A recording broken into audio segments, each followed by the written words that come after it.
everyone and welcome back to my channel. For today's adventure we will be exploring Frankfurt. Me, my mum Rachel and our friend Debbie are currently interrailing around Europe. We've already been to Amsterdam, Efteling, Brussels, the Spa Formula 1 Grand Prix, Luxembourg, Stuttgart, Munich, Salzburg, Liechtenstein, Zurich, and now we are here in Frankfurt. If you haven't seen the rest of the videos, make sure to check them out. I'll link them at the top. We'll be spending about the next 24 hours here in Frankfurt and we have so many exciting things planned, so make sure to stay tuned so you don't miss it. Just before we leave, I'm going to show you guys around our hotel room. Please bear in mind we have slept here last night, so it's a little bit of a state. We booked it through booking.com. It's called Memphis Hotel. It's right in the centre, less than 10 minutes from the train station, and this is what it looks like. So as you walk in, there's a little desk area with a chair. We've had to use the chair to put the fan on because it is pretty roasting and there's no aircon. Over here there is a little wardrobe.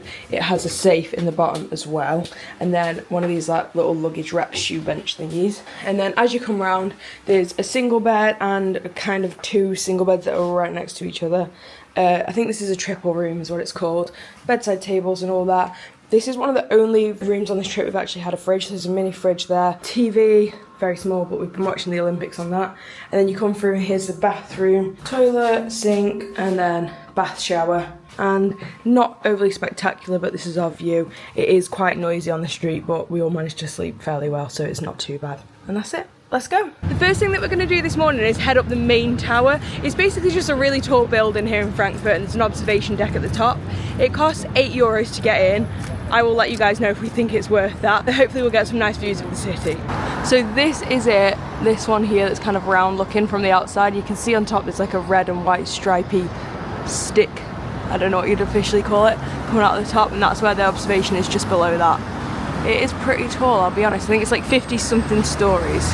Turns out the tickets are actually €9. I guess they've gone up since the person who wrote the article we read from. But it came to about £8, so not too bad. Seems like there's 2 lifts to get to the top. We've come at like 10:30, it opens at 10, so it's quite empty now. But I can imagine there might be a little bit of a queue if you come later on in the day. There's like a place to queue down there. So there's a restaurant and lounge on floor 53, and the observation deck is on floor 54. So here we go. Oh look! It tells you how fast you're going. 18 kilometers per hour, and we're at 72 meters. 183, 184, 185, 186, 190 meters. Sweet. Well, we've made it to the top. One thing to note is at the bottom and the top there's stairs you have to go up, even outside of the lift. So if you're in a wheelchair or you can't walk up and down stairs, then this might not be suitable, because I don't know if there was any way to avoid the stairs at the bottom and the top. We've made it to the actual top now, and it is outside. There's bits that are behind glass and parts where it's just completely open. It's kind of busy, to be honest. You can see the main train station just here, and there's literally 1,000 train lines coming into it. That is crazy. They also have one of these map things that tells you what you can see in the distance, and there's 3 around the place. So for example, from here you can see the train station, the airport, Grand Tower, and there's one more over here and one more over here. This side's much quieter. I don't know, maybe the view's not as good. I think all the skyscrapers are in this section and that's where everyone's standing, but there's still a nice view from over here as well. Oh, also this is the part that's behind the glass, so I guess it's not as good to get photos and stuff.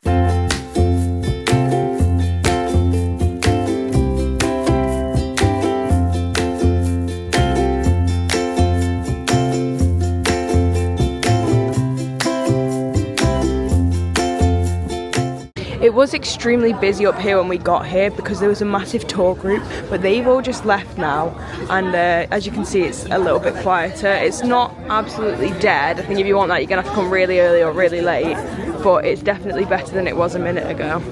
Also, if you're nervous about falling, like if you don't really like heights, it's quite good because there's another floor below, so if for somehow you manage to fall off, I mean, it'd still be pretty bad, but you're not gonna, like, it doesn't feel like you can fall all the way down to the ground, like it's only right there. We're just on our way out. I've realised here there is a lift on this side to get to the observation platform, so if you can't do stairs, you definitely can go, you just have to get in the second lift. That was fun. It didn't take us very long up there, like there's not actually really anything to do, there's no like pre-explanation or anything. It literally is just you get in a lift, you go to the top, you see the view, and then you come back down. I think we were up there for like 20 minutes-ish.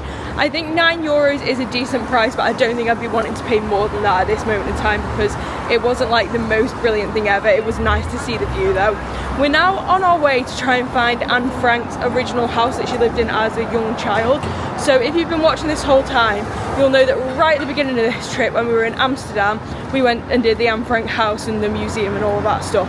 And now that we're here, when we were there, we learned that she lived in Frankfurt originally before they moved when the war broke out, or when the Nazis took over, I think it was. And it's about 3 kilometers away, so we're gonna just walk there. I don't think we're gonna go inside, I think we're just gonna go and see it from the outside.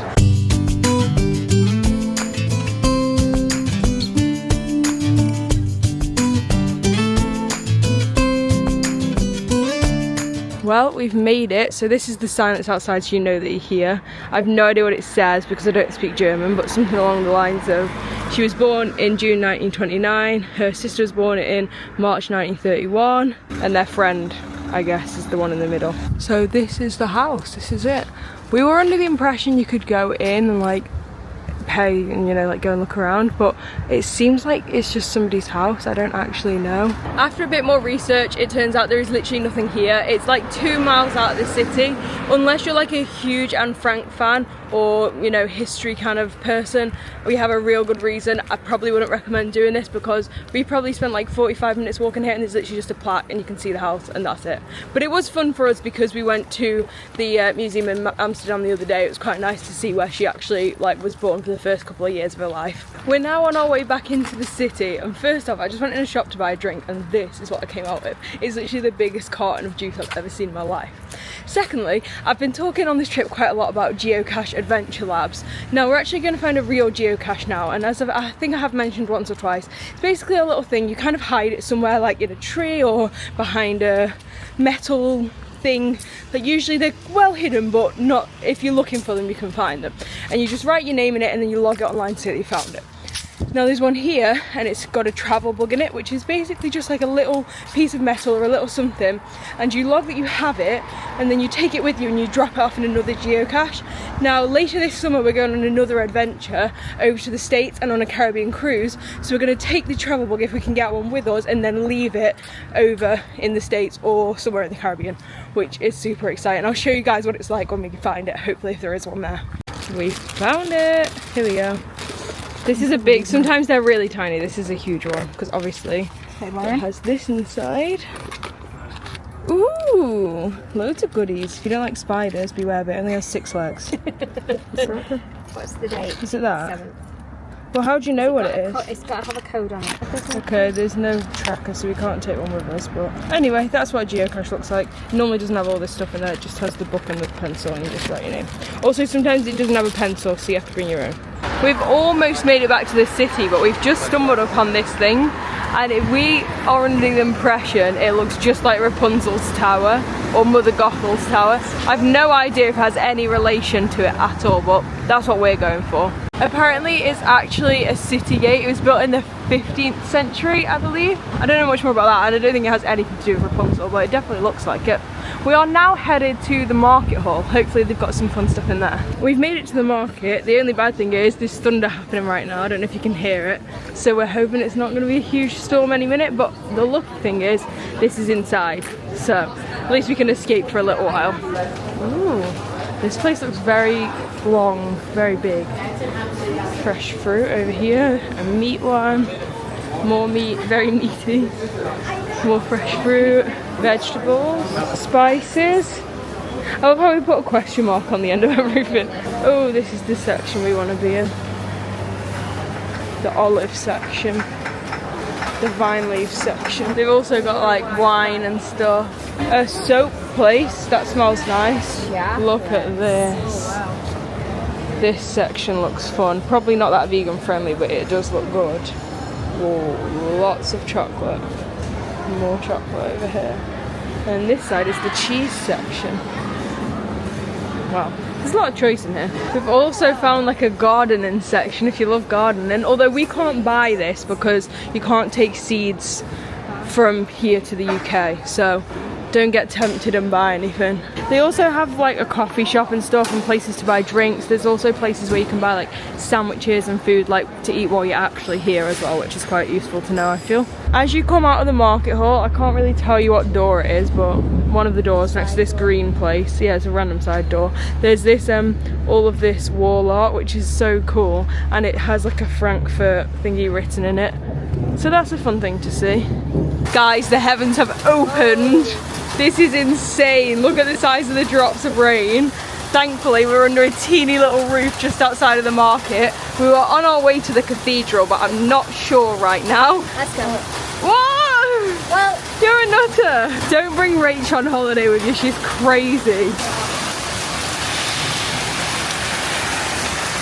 Poncho mode has now been activated. I don't know if I'm going to be able to show the cathedral because this rain is crazy. If it stops, I'll show you what I can. Guys, we've made it kind of to the cathedral. It's right there. I can't show you more than this because it is crazy out there. But there we go, we've seen the cathedral now. At least we can say we've done it. Guys, this is insane. We've just been walking in it for like 10 minutes. It's really, really painful, massive hailstones. The floors are like rivers. I don't even know what you can see through the camera, but genuinely this is crazy. The hailstones are like rocks. Look at that! That's insane! What is going on? This is literally mental. it's like goes only worse. He's just going in his shorts and t-shirt. We've found that iron bridge. Sorry that it's not a great view, but I'm not going any closer. This weather is too crazy. And that is apparently all I filmed. I guess after that we just headed back to the hotel because that weather was literally crazy. So I think we just went back, and then after that we just went home. I didn't bother filming any of that. Nothing overly exciting happened. I really do hope you guys have enjoyed this series though. It was so much fun to go and explore all those places in Europe that we'd never been to before. I am filming this outro present day, so I have very exciting news. As I've already mentioned, after this trip, a week later we flew out to Florida. So next week's video, which will be coming out on Boxing Day, will be our travel day over to Florida, which is super exciting. Also on Boxing Day next week in real time, me and my mum Rachel are actually flying out to California to go and do Disneyland California. Those vlogs will be out in a while, so you will have to wait for them because there is this trip. There's also a sneaky Disneyland Paris trip before, and then I'll be on to the vlogs for California. But that is happening in real time next week. So make sure to stay tuned for all these really exciting videos coming very, very soon. Make sure to subscribe so that you don't miss any of them. Give this video a big thumbs up if you did enjoy. And other than that, I'll see you next time. Bye!